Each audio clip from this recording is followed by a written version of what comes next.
I'm Katie Gentilello. I'm the Digital Projects Coordinator in the Georgia Tech Archives. So the Techniques are the Georgia Tech newspaper.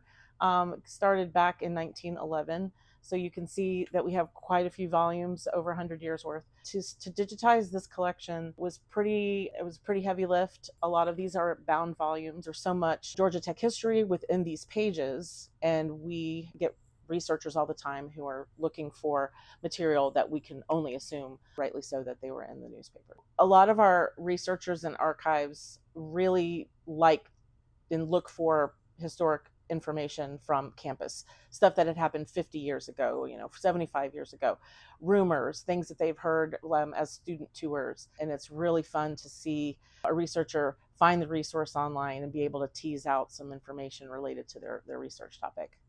My name is Randy McDowell, and I graduated from Georgia Tech with a bachelor's degree in industrial engineering in 1995, and I later picked up a master's degree in public policy in 2003. I was so excited to see that 100 years of the technique were now online.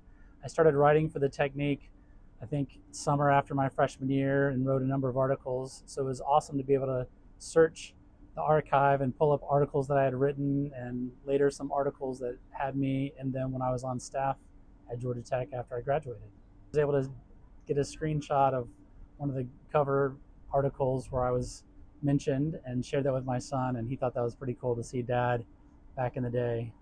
Stephen Gerardo, I'm Vice Provost for Undergraduate Education and Student Success. Well, when I saw the announcement that the archives of the technique had been digitized, the first thing I wanted to do was actually go look up some of the articles I wrote as a student. I wasn't on the technique very long, but for a short while I wrote editorial or reviews of CDs.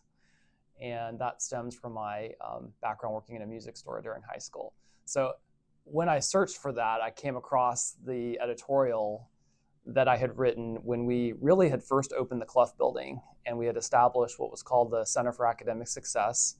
And it was a bit of a restructuring from some of the programs that had been in student affairs, which included GT 1000, and it included a small tutoring program. And with Clough opening, we were really ramping up the academic support programs. So I can't remember who asked me, probably one of the editors of the technique, asked if I would also then write this editorial about how this new department could help serve students and support their success as we were opening the Clough building.